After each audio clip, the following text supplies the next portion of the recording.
Entre les camions qui attendent désespérément la fin de la crise en République centrafricaine, des cuisines de fortune ont vu le jour.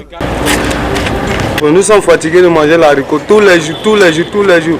On va aller avec ça où? C'est le feu. Nous on voulait la paix. La guerre n'est pas bien. Dans cette base, occupée essentiellement par des Centrafricains, c'est bientôt l'heure de ce qui tient lieu de repas quotidien. Au menu, du haricot préparé dans des conditions qui se passent de tout commentaire. Nous sommes là pratiquement 2 mois, presque.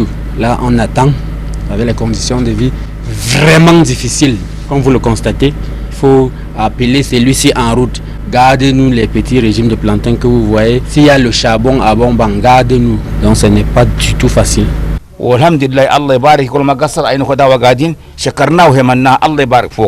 Non loin de là, ce sont des camionneurs tchadiens qui se livrent au même exercice. Ici, c'est du riz qui est inscrit au menu du jour.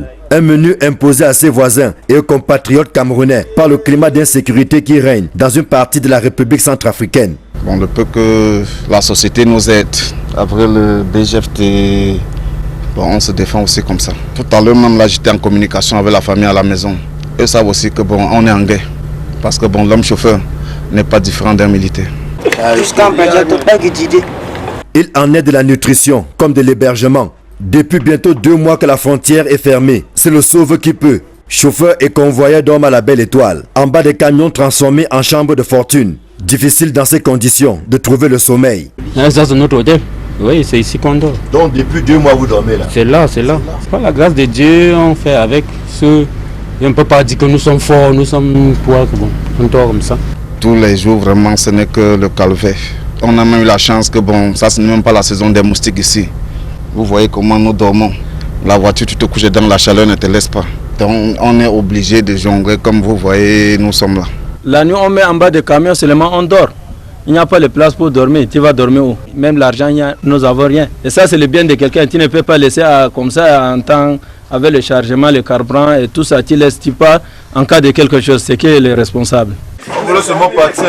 On voulait pas rester comme ça. On a déjà fait 3 mois sur place. Ce minibus, par exemple, sert de logis à une partie de la colonie centrafricaine. Au milieu de ces âmes en peine, un boxeur qui revenait d'une compétition en terre camerounaise. Son rêve de savourer sa médaille avec les siens a été stoppé net à la frontière. Moi je viens de compétition pour défendre les 5 couleurs au Cameroun. J'ai ramené une médaille d'or. Mais je suis coincé ici, regardez les conditions que moi je dors ici, c'est pas bon les gars. S'il vous plaît, on est là pour l'avancement du pays. Ce sont un peu les armes. Si grâce à nous, on va connaître les Centrafriques partout. Ramener une médaille d'or comme ça et dormir dehors, c'est ça le pays. Ce sont environ 800 camions qui sont garés dans plusieurs parcs, avec au moins 500 pour la seule place des fêtes de Gawaboulaye. Vous-même, vous avez vu le quotidien de nos camarades ici. Leur quotidien n'est pas du tout facile. Parce que quand on parle de plus de 800 camions, on parle de 1600 personnes. L'équipage qui est à bord, vous voyez ce que cela représente.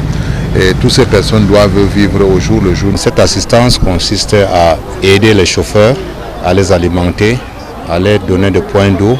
Si quelqu'un est malade, qu'on prenne en charge. À cet effet, il a instruit d'égorger tous les jours un bœuf, accompagné du poisson. Et comme complément, on met le riz, le couscous, les spaghettis, les macaronis et bien d'autres.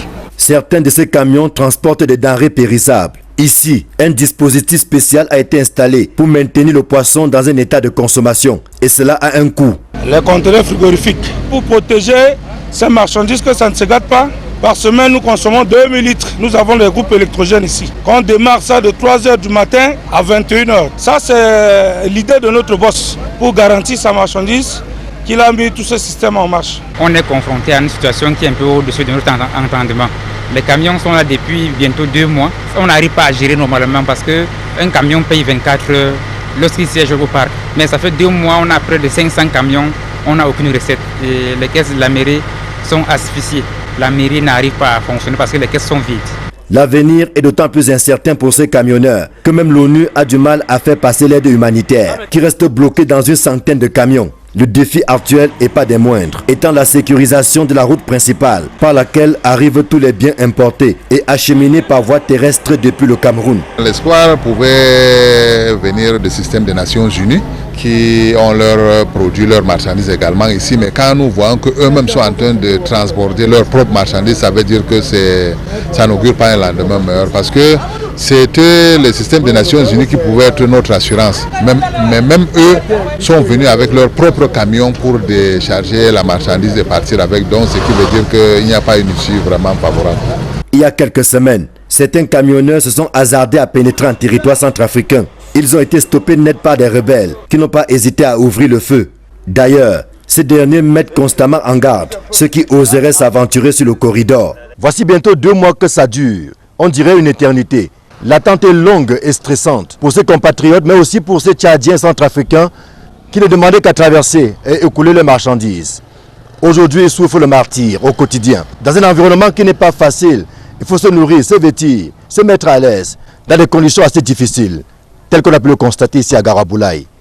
Ici Emmanuel Diop, Marcelin Gansop, Equinox Télévision.